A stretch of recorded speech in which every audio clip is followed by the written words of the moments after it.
안녕하십니까. 삼국지 목차를 따라가며 이야기로 풀어보는 이야기 삼국지 시간입니다. 장판교까지 밀린 유비. 조우는 설상가상 조조에게 달아난 듯 보였습니다. 하지만 조운을 향한 유비의 믿음은 변하지 않았죠.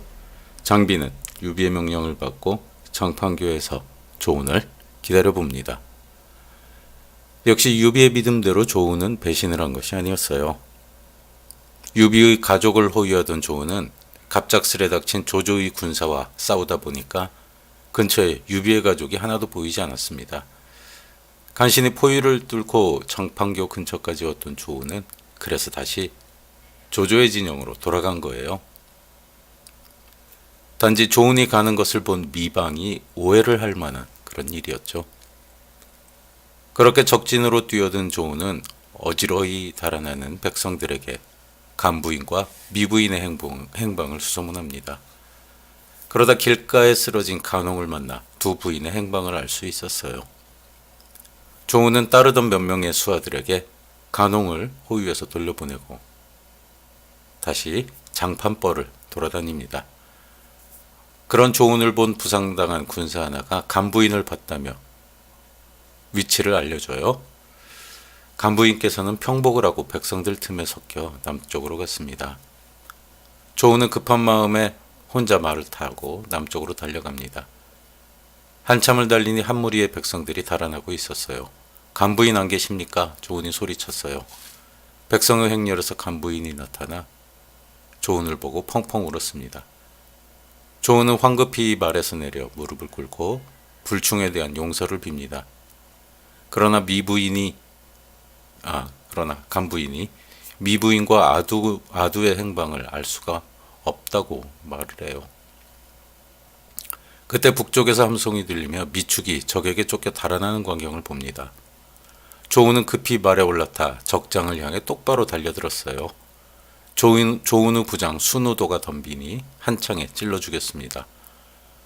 조우는 창을 휘둘러 뒤따르는 적병을 공격하고 미축도 군사를 돌려 협공을 했어요. 미축을 쫓던 군사들도 달아나기 시작합니다. 조우는 순우도가 타고 있던 말을 간부인에게 태우고 미축과 함께 장판교까지 호위해 주었습니다. 마침 장판교를 지키던 장비가 앞에 선 조운을 보고 고함을 지릅니다. 너는 형님을 배신하고 왜 북으로 도망가느냐? 조운은 시간이 촉박해 길게 변명하지 못하고 말합니다. 나는 미부인과 아두를 찾아 돌아오겠어. 자초지종을 간부인에게 들으시오. 그리고 조우는 다시 말을 달려서 적군이 득실거리는 장판벌로 들어갑니다. 다시 장판벌에 들어선 조우는 백성을 약탈하는 적장을 만나 그를 죽였습니다. 조조의 호위장수 하우은이었어요. 그는 조조의 검을 대신 차고 다니는 호위예요. 조조는 보검인 청원검과 의청검 중 청원검을 맡아 등에 메고 다니는 그런 장수였습니다. 조우는 한눈에 그의 등 뒤에 있는 명검을 알아보고 검을 벗겨 갈무리한 다음 다시 미부인을 찾기 시작합니다. 그러는 사이 따르던 서너 명의 수하도 다 죽고 이젠 조운 혼자 남았습니다. 하지만 조운은 아랑곳 없이 미부인을 찾았어요. 다행히 백성 하나가 미부인과 비슷한 사람을 봤다는 이야기를 합니다. 한쪽 다리를 다친 부인이 아이를 안고 허물어진 담벼락 뒤에 숨어 있었습니다. 조우는 황급히 그곳으로 달려갑니다. 과연 미부인이 그곳에 있었어요. 조우는 말에서 뛰어내려 용서를 빕니다. 두려움에 떨던 미부인은 조운을 보자 눈물을 그치고 아두를 안겨주며 말합니다. 나는 이미 부상이 심해 더 갈 수 없습니다. 더군다나 장군도 혼자 몸이니 우리를 보호하기 어려울 듯합니다.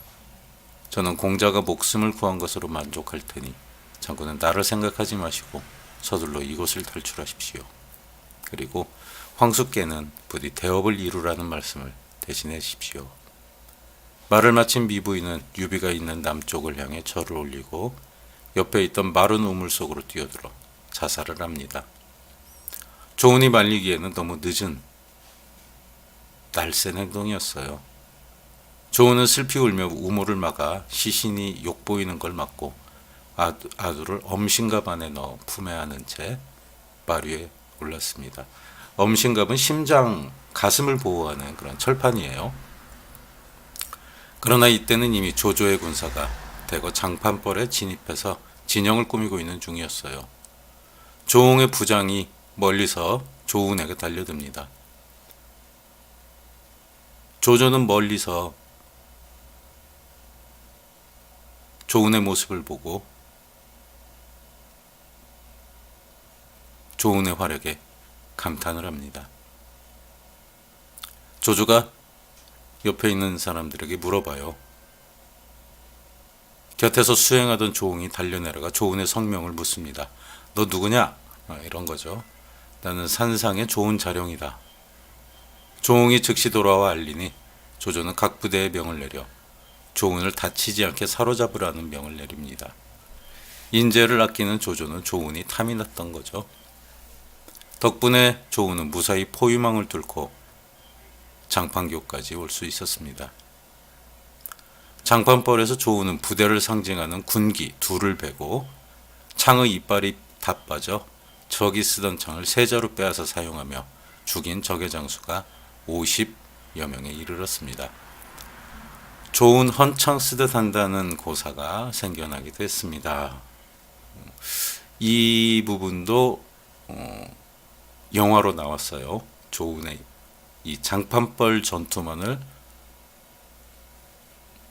표현한 영화 제목은 생각이 나지 않네요. 뭐 엄청난 무공을 자랑을 한 거죠. 혼자 그 백만대군, 말로는 백만대군 속에 뛰어들어서 어린아이를 보호하면서 창날이 다 빠지면은 적군의 창을 빼앗아서 적장을 죽여가며 뻥이죠. 하지만 멋진 장면이기도 합니다. 시대를 보면은 진짜 이런 장면들은 좀 고대 소설이라고 믿어지지 않게 좀 멋진 부분이라고 혼자 개인적으로는 생각을 하고 있습니다.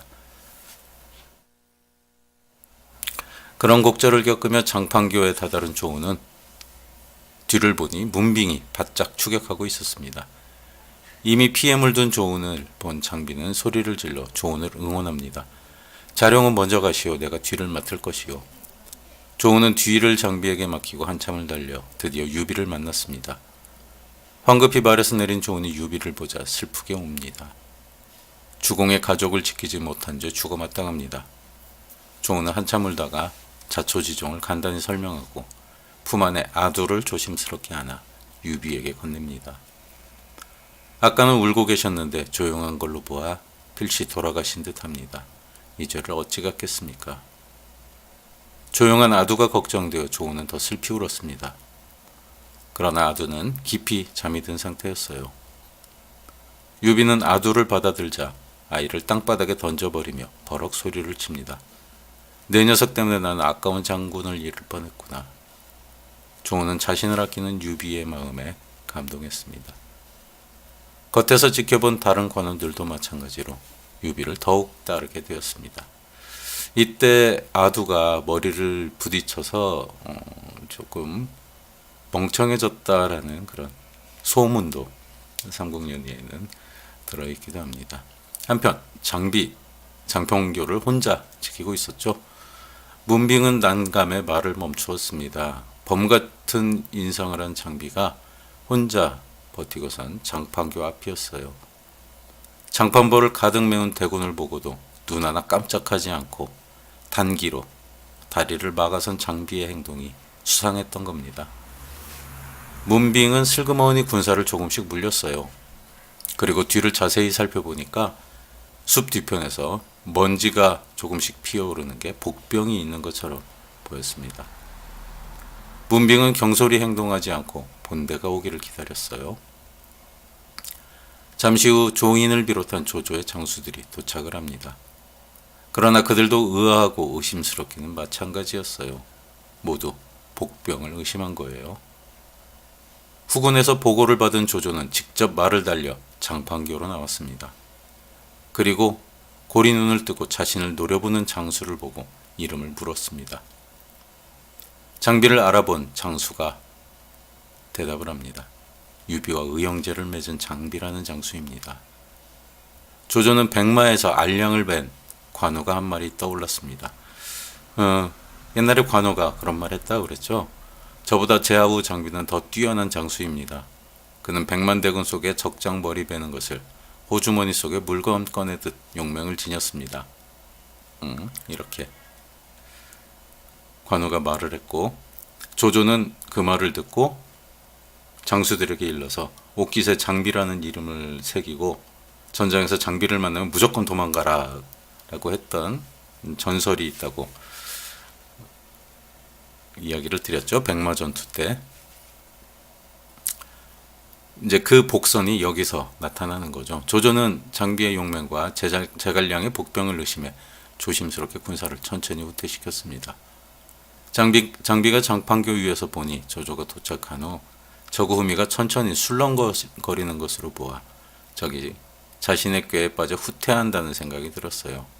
그리고 힘을 내서 소리를 버럭 지릅니다. 연인, 장비가 여기 있다. 누가 나와 싸우겠느냐. 그 소리에 조조의 옆에 수행하던 하우페가 말에서 떨어졌습니다. 공포는 전염되는 듯 군사들이 달아나기 시작했습니다. 그렇게 한참을 후퇴해 군사를 수습한 조조에게 장효가 말합니다. 적은 많아도 장비 한 사람에 불과합니다. 서둘러 군사를 내십시오. 유비가 강릉에 들어가기 전에 붙잡아야 합니다. 여기도 좀 뻥이 심하죠. 목소리 한 번에 그 멀리 있던 조조 옆에 있던 장수가 말에서 놀라 떨어지기도 하고요. 장비와 관우의 용맹을 돋보이게 하기 위한 그런 장치이기도 하고요. 어떻게 보면 그 삼국연의의 전투 중에 형주에서부터 적벽대전 끝날 때까지의 전투 장면이 가장 생생하고 좀 상세하게 그렇게 설명이 되어 있는 것 같습니다. 한편 장료의 말을 들은 조조는 정신이 번쩍 듭니다. 그리고 정탐병을 내보내 장판교의 상황을 알아오게 했습니다. 잠시 후 병사가 돌아와 장비가 장판교를 끊고 달아났다는 보고를 해요. 조조는 그제서야 장비에게 속은 사실을 알고 서둘러 군사를 출발시킵니다. 한편 돌아온 장비는 자신이 꾀로 조조의 추격을 막은 것을 자랑을 했습니다. 그러나 장판교를 끊었다는 말에 유비의 핀잔을 들었습니다. 적은 100만 대군인데 그까지 작은 냇물 메우는 게 뭐가 어렵겠느냐. 적이 후퇴한 것은 매복이 두려웠기 때문이다.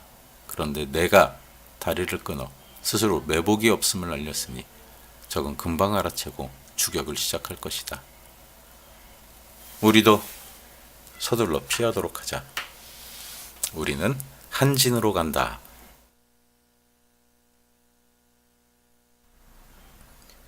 유비의 예측대로 조조는 금방 군사를 몰아 유비의 꼬리를 잡았습니다. 한진이 지척인데 벌써 조조의 추격대는 가깝게 이르고 있었어요. 따르는 병사는 겨우 100여 명이라 막아서 싸울 수도 없는 상황에 유비는 난처했습니다. 앞은 강이 가로막고 뒤는 적군이 있구나. 병사가 적어 배수진도 칠 수 없으니 이것이 나의 마지막이로구나. 유비가 체념하듯 말했어요. 그때 크게 북소리가 울리며 산모퉁이에서 병사들이 쏟아져 나옵니다. 강하의 유기에게 원병을 청하러 갔던 관우가 도착한 거예요. 정신없이 유비를 추격하던 조조는 다시 제갈량의 유인계에 빠졌다고 생각하고 황급히 군사를 후퇴시킵니다. 관우는 달아나는 적군을 10여리나 쫓아가 타격을 주고 돌아왔습니다. 그리고 유비를 호위해 한진에 도착하니 거기에는 많은 배들이 준비되어 있었습니다. 때를 맞춰 유기도 강하의 전성과 군대를 끌고 당도했습니다. 유비는 유기와 함대를 거느리고 하류 쪽으로 내려갑니다. 그때 갑자기 앞에 막아서는 함대가 있었습니다. 유비보다 유기가 더 놀랐어요. 강하의 군사와 함대는 제가 모두 징발해 왔습니다. 저것은 필히 손권이나 조조의 함대일 것입니다. 하지만 걱정과는 달리 그것은 하구로 가서 그쪽의 군사와 배를 징발해 한진으로 오는 제갈량의 함대였습니다. 제갈량은 유비의 배로 건너와 그간의 정황을 설명을 합니다. 장판에서 패하면 강릉으로 가지 못하고 한진으로 오실 것을 알았습니다. 그리고 하구로 내려가 그곳의 군사와 배를 징발해 한진으로 가던 중입니다. 공자와 관운장이 다행히 늦지 않았으니 이것은 하늘의 도움입니다. 이제 주공은 심기일전하고 조조를 없애도록 하십시오. 제갈량의 말에 유비도 힘을 얻었지만 아직은 막막한 지경이어서 계책을 물었습니다. 제갈량이 답합니다. 우리는 하구에 주둔하고 공자는 다시 강화로 내려가 군사를 더 징발하여 조련하십시오. 양쪽에서 서로 돕는 형세를 취한다면 조조도 급하게 우리를 공격하지는 못할 것입니다. 더구나 이곳 하구는 군량이 풍부하고 적은 군사로 많은 적을 맞서기 좋은 요새이니 주공은 너무 심려하지 마십시오. 유기가 말합니다. 저희 명망으로는 강하의 민심을 모으기 어려우니 숙부께서 함께 가시면 도움이 많이 될 것입니다. 숙부께서 친히 군사를 수습해 하구에 주둔하는 것이 더 나을 듯합니다. 제갈량도 좋은 생각이라고 칭찬하며 관우를 하구에 남겨 지키게 하고 유비는 강하로 출발을 합니다. 한진에서 아깝게 유비를 놓친 조조는 유비가 강하로 피신한 것을 알고 우선 군대를 주둔시킵니다. 그리고 첩자를 강동에 풀어 자신의 군사를 백만대군이라는 소문을 퍼뜨립니다. 강동에 이제 소문이 들기 시작하죠. 들었는가? 조승상의 군대가 100만이라네.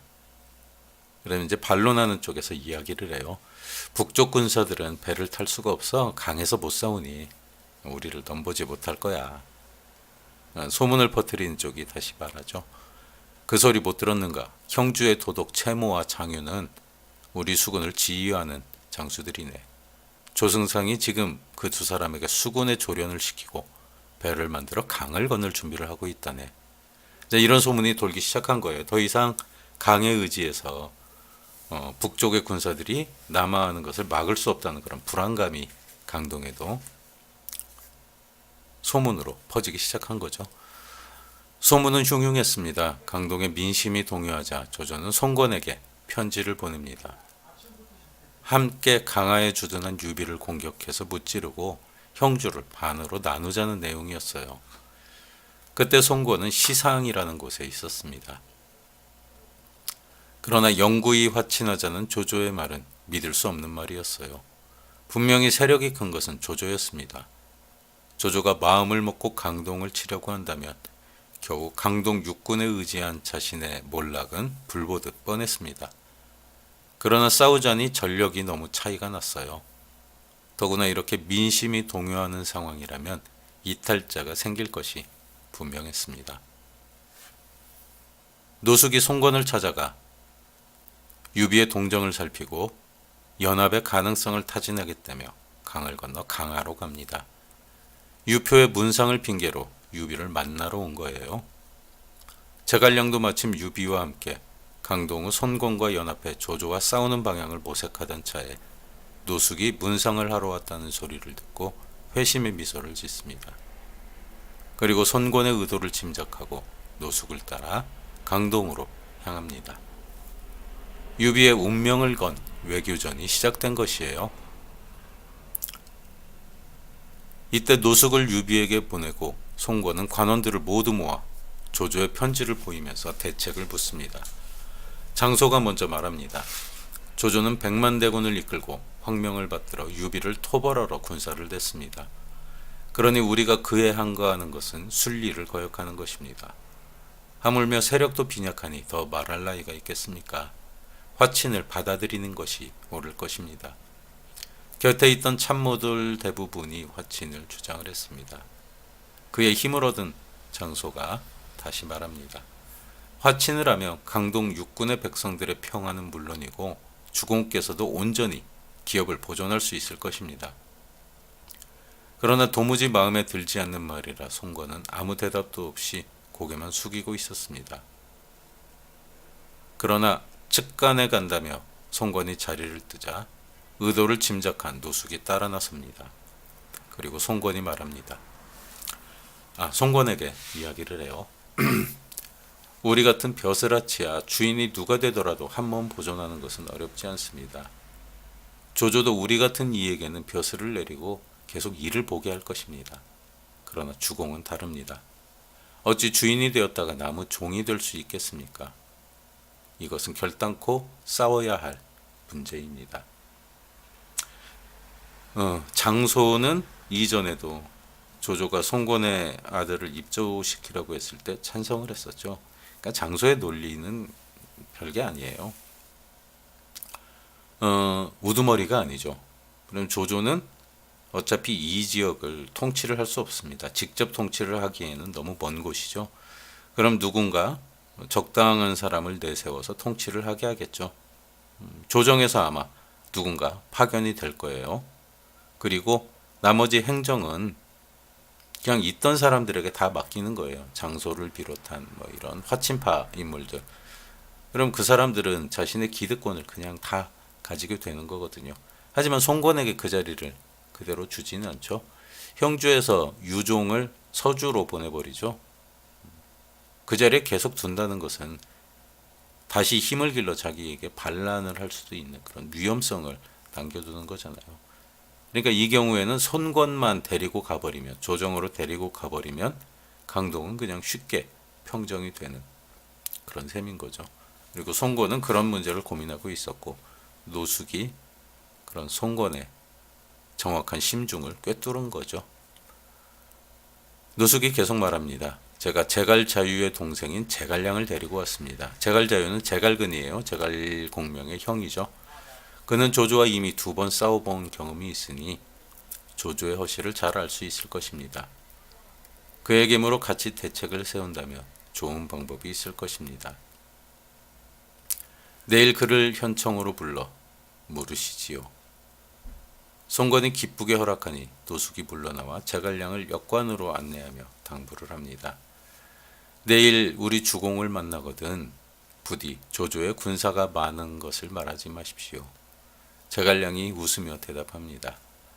다 저에게 생각이 있으니 노자경은 너무 심려하지 마소서. 노숙의 호가 자경이에요. 그래서 노자경이라고 부른 거예요. 다음날 제갈량은 노숙의 안내를 받아 현청으로 나갔습니다. 마침 제갈량이 찾아와 송권을 설득하려고 한다는 소문을 들은 강동의 참모들이 모두 제갈량을 시험할 생각으로 모여 있었습니다. 그러나 제갈량이 들어오자 장소가 먼저 제갈량을 시험했습니다.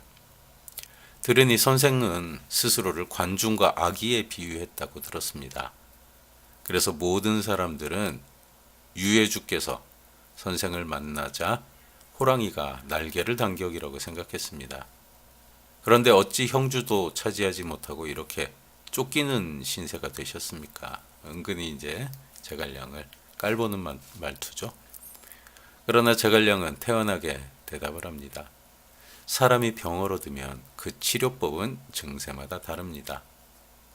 기력을 잃은 사람에게는 우선 죽을 먹여 기운을 차리고 고기를 먹여 혈기를 돋운 다음 차츰 약한 약부터 강한 약으로 병을 다스려야 합니다. 우리 주공은 형주에 의탁할 때 모든 세력을 잃은 상태였습니다. 하지만 그 와중에도 백하에서 조인을 부수고 박망파에서 하우돈의 10만 대군을 깨뜨려 조조의 간담을 서늘하게 했습니다. 그리고 형주는 유경승, 즉 유표가 우리 주공에게 양보를 했지만 이느가 아니라며 사행한 것입니다. 그런데 그 후계를 맡은 유종이 어리석어 조조의 관계에 넘어가 조조에게 그 땅을 바쳤으니 이를 그르친 것이지요. 그러나 강하와 하구의 주둔에 힘을 모으고 있으니 곧 하늘을 날아올 것입니다.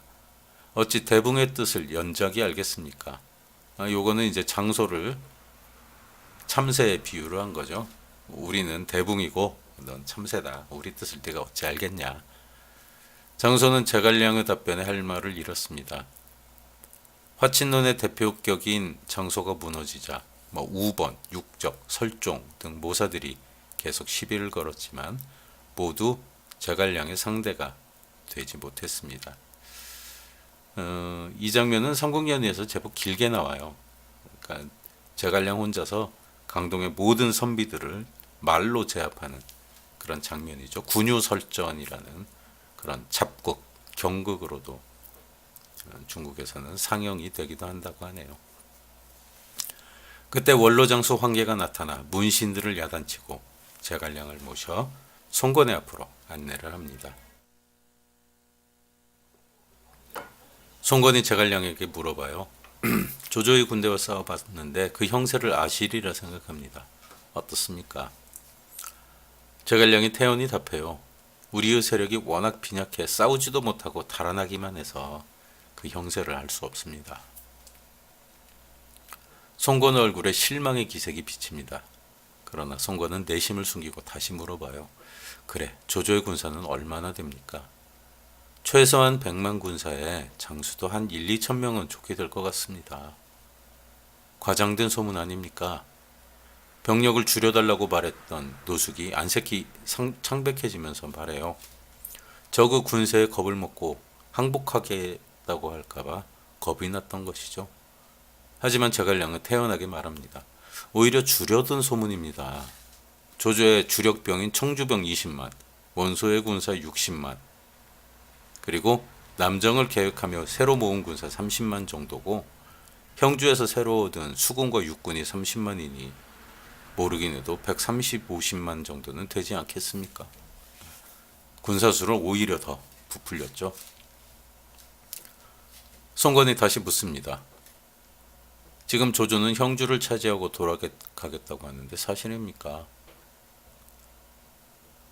그렇게 돌아가려면 무슨 이유로 채무와 장윤에게 수군을 훈련시키고 배를 건조하겠습니까? 조조는 분명히 강동에 욕심을 내고 있습니다. 송건이 다시 대책을 물어봐요. 혼란한 천하를 평정하기 위해 장군은 강동에서 유해주는 형주에서 근거했습니다. 그러다 북방의 제후를 평정한 조조의 침략을 받아 세력을 잃고 잠시 몸을 피하고 계십니다. 장군께서는 강동의 근거에 조조와 천하를 겨룰 의향이 있으시면 싸우시고 불리하다고 느끼면 갑옷을 벗고 항복하는 게 현명한 일입니다. 오히려 시간을 끌고 머뭇거리면 더 큰 화가 미칠 것입니다. 송건이 의아한 듯 다시 묻습니다. 나에게는 항복하라면서 유해주는 어찌 항복하지 않는 것이요? 송건의 물음에 제갈량이 대답합니다. 제나라 왕의 동생인 전행도 나라가 망하자 스스로 자결해서 충절을 지켰는데 어찌 종친인 저의 주공께서 항복을 하겠습니까? 그런 일은 없을 것입니다. 송건은 항복을 해도 상관없지만 유비는 절대 항복하지 않겠다는 말이었습니다. 그 말에 송건은 기분이 상해서 자리를 박차고 내전으로 들어가 버렸어요. 제갈량에게 당했던 강동의 모사들은 고소하다는 듯 제갈량의 실패를 즐겼습니다. 누숙이 제갈량을 책망해요. 어찌 주공의 기분을 상하게 했습니까? 아니, 저기 강한 것만 묻고 깨트릴 비책은 묻지도 않는데 어찌 내가 먼저 말하겠습니까? 누숙은 그제서야 제갈량의 말을 이해하고 내전으로 들어가 송건에게 그 말을 전합니다. 한 지역의 패주답게 송건도 재빨리 기분을 수습하고 조용한 내원으로 불러 다시 제갈량을 만났습니다. 제갈량이 송건에게 무례를 사과하고 조조를 깨트릴 비책을 말합니다. 우리 유해주는 조조의 날카로운 예봉을 피해 싸우지 않고 군사를 유지하고 있습니다. 관운장과 공자 유기도 강화와 하구에서 각기 군사를 거느리고 있습니다. 거기다 조조의 군사는 멀리 원정을 와서 풍토와 수질에 익숙지 않아 병으로 고생하고 있습니다. 또한 북방의 군사는 육지에서 강한데 자신들의 이로움을 버리고 물에서 싸우려고 하니 이것은 병법에서도 금기로 하는 사항입니다. 그러니 적이 100만 대군이라도 어찌 깨뜨리지 못하겠습니까? 이제는 장군의 결단만 남은 것입니다. 제갈량의 말을 들은 송건은 기뻐하면서 싸우기로 마음을 굳히고 그 사실을 관원들에게 공표를 합니다. 화친론자인 장소는 급히 사람들을 모집했어요. 주공이 제갈량의 관계에 빠져 패망의 길을 걸으려고 하니 우리가 말려야 하오. 마침 파양에서 주공근, 주유예요. 주공근이 와 있으니 그를 만나 주공을 설득하도록 합시다. 파양호에서 수군을 조련하다 조조의 남하 소식에 급히 달려온 주유는 자택에서 머물면서 내일 송건을 만날 일을 생각하고 있었습니다. 그때 장소를 비롯한 문관들이 들어와 주유의 생각을 묻습니다. 주유는 그들에게 어떻게 하는 것이 좋으냐고 반문하고 화친을 주장하는 장소 일행에게 자신도 그렇게 생각한다며 돌려보냅니다. 잠시 후 황계를 중심으로 한 무장들이 들어와 주유를 만나기를 청했습니다. 그들은 주유를 설득해 조조와 싸워야 한다고 주장을 합니다. 주유는 그들에게도 똑같이 나도 그렇게 생각한다고 말한 후에 돌려보냈습니다. 그때 제갈량이 노숙과 함께 찾아옵니다. 주유는 이미 제갈량의 일을 들어서 알고 있던 터라 마음속으로 대비를 하고 그를 만났습니다. 그리고 마음에도 없는 엉뚱한 소리를 합니다. 지금 조조는 황명을 받들고 있으니 강동의 백성을 구하는 길은 항복하는 길뿐이요. 나는 내일 주공을 만나 그렇게 권하겠소. 원래는 마음이 급한 제갈량을 격동시키려고 한 말인데 오히려 노숙이 걸려들어서 주유를 책망합니다. 그리고 제갈량에게 주유를 설득해서 조조와 싸우게 해달라고 간청을 합니다. 그러나 제갈량은 오히려 주유의 편을 들었어요. 주공군께서는 참으로 천시를 아시는 분입니다. 지금은 마땅히 항복할 때입니다. 그런데 단 두 사람으로 조조를 물러가게 할 수 있는 방법이 있다는 것을 모르시는 듯합니다. 제갈량의 예상치 못한 반격에 주유는 당황하면서 그 사람이 누군지를 묻습니다.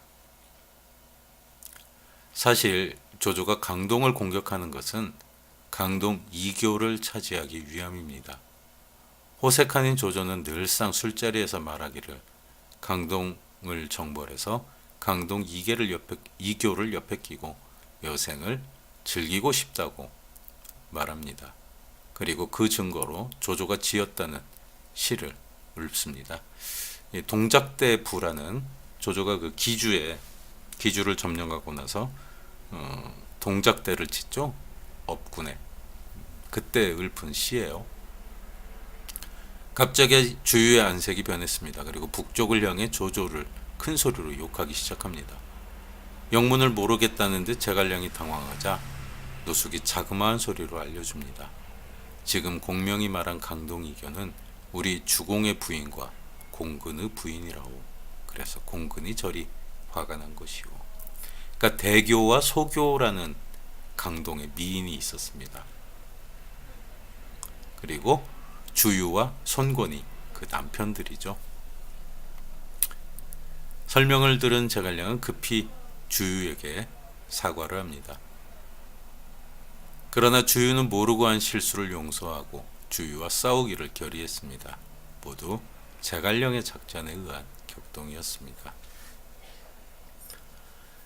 하지만 삼국연의에서 보이는 이러한 현란한 심리전은 실제 역사에는 등장하지 않고 제갈량의 평소 주변 인물들과 나누었던 단편적인 대화들과 강동의 인물들의 일화를 적절히 각색해 한편에 생동감 있는 장면을 연출해낸 것임을 알아야 할 것입니다.